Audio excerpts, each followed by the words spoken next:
ഒരു 3-4 ദിവസം കഴിഞ്ഞാൽ പോവും. ചേച്ചിനെ എന്തെങ്കിലും പോകുമ്പോഴേ എന്നെ കൂടെ കൊണ്ടുപോവാ. പിന്നെന്ത് കൊണ്ടുപോകാലോ? അല്ല തന്നെ ഞാൻ എന്തിനു കൊണ്ടുപോകണം?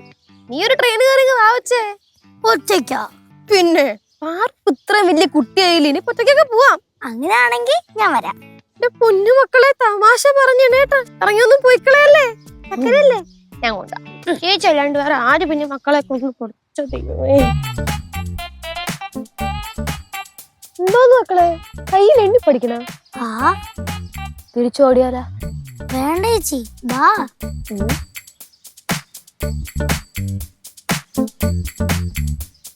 നമോവാകം. നമോവാകം റോക്സേ. ഞാനില്ലേ പറയണ്ടേ? നമോ വാഗം റോക്സേ. എവിടെ പോയിരുന്നു? അത് ചേച്ചിയുടെ ഫ്രണ്ടിന്റെ വീട്ടിൽ പോയിരുന്നു. കൊറേ നാളായല്ലേ, ഇങ്ങോട്ടൊന്നും കാണുന്നില്ല. എവിടെ പോയേക്കുമായിരുന്നു? ചേടാ, ചേച്ചി തന്നെയല്ലേ ചോദിക്കാൻ വന്നേ? ഞാൻ ചോദിച്ചോളാം. കുറച്ചായാലോ കണ്ടിട്ട്. എവിടെയായിരുന്നു? ഒരു നീണ്ട തീർത്ഥയാത്രയിലായിരുന്നു. എവിടെ? കാശി, രാമേശ്വരം, മധുരൈ, പോണ്ടിച്ചേരി. കാശി രാമേശ്വരം രണ്ടിടത്തല്ലേ? അത് കാശി പോകാൻ പറ്റില്ല, കാശിലായിരുന്നല്ലോ. അതുകൊണ്ട് ബാക്കിയുള്ള സ്ഥലത്തൊക്കെ പോയി. കേറാൻ പറ്റുന്ന മാക്സിമം ഉള്ള അമ്പലങ്ങളിലൊക്കെ കയറി ദർശനം നടത്തി തിരിച്ച് ഇന്ന് രാവിലെ വീട്ടിലേക്ക്. സോളോ ട്രിപ്പ് ആയിരുന്നോ? അതെ. മധുരൈ പോയപ്പോ കനയാനിയുടെ അപ്പയെ കണ്ടായിരുന്നു. അയ്യോ, അത് അവിടെ ആയിരുന്നല്ലേ, ഞാൻ വിട്ടുപോയി. അത് പോകാൻ പറ്റില്ല, ഇനി ഒരു ദിവസം പോവാം. എന്തായി? തീർത്ഥാടനമൊക്കെ കഴിഞ്ഞ് മനസ്സിന് ശാന്തി കിട്ടിയിരിക്കണോ?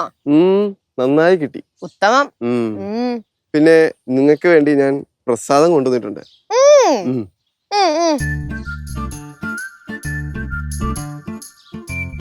അവിടുത്തെ ഒരു അമ്പലത്തിലെ പ്രസാദം സ്പെഷ്യലാ, ലഡു. കഴിച്ചാലും? 2 എണ്ണം എനിക്ക്. അല്ലല്ല, ചേച്ചിയും കൂടെ കൊടുക്കണം. കൊടുക്ക്.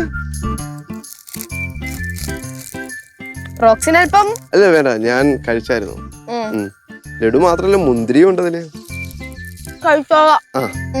ശിവാനിക്ക് വേണ്ടി ഞാൻ മധുരന്ന് വേറൊരു സാധനം കൊണ്ടുവന്നിട്ടുണ്ട്.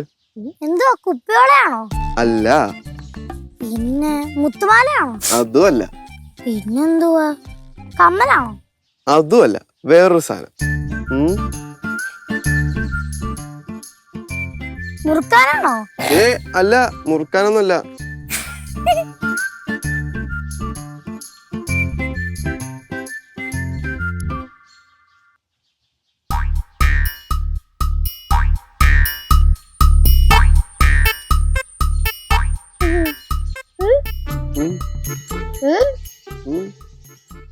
ഇതേ മധുരയിലെ ഒരു അമ്പലത്തിന്റെ മുന്നിൽ നിന്ന് ഒരു സ്വാമി പൂജിച്ച് തന്നു വിട്ടതാ.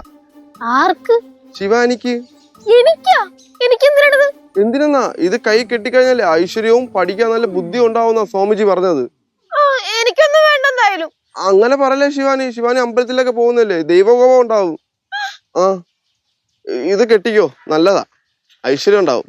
എന്തായാലും എനിക്കൊന്നും വേണ്ട. അങ്ങനെ പറയല്ലേ ശിവാനി, ഇത് കൈ കെട്ടണം. ശിവാനിയുടെ പേര് പറഞ്ഞ് ചെയ്യിപ്പിച്ചതാ. അതിന് തനിക്ക് നക്ഷത്രം അറിയോളൂ. മീനം മാസത്തിൽ ഉത്രട്ടാതി നാളിൽ രാവിലെ 11:51 ജനനം അല്ലേ? അങ്ങനെ പറഞ്ഞ് ചെയ്യിപ്പിച്ചത് തന്നെ ഇത്. നമ്മുടെ അമ്മൂമ്മയ്ക്ക് ഒരു ഇത്രയും കറക്റ്റായിട്ട് അറിയത്തില്ല.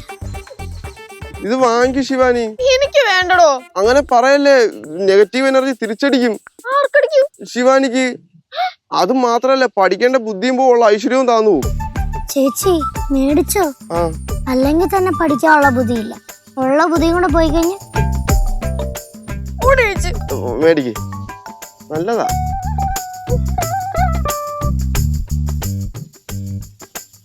ഉപകാരങ്ങൾ ഇനി ചെയ്യരുത് കേട്ടോ. എന്തേ? നല്ലതല്ലേ ഞാൻ ചെയ്തോളൂ.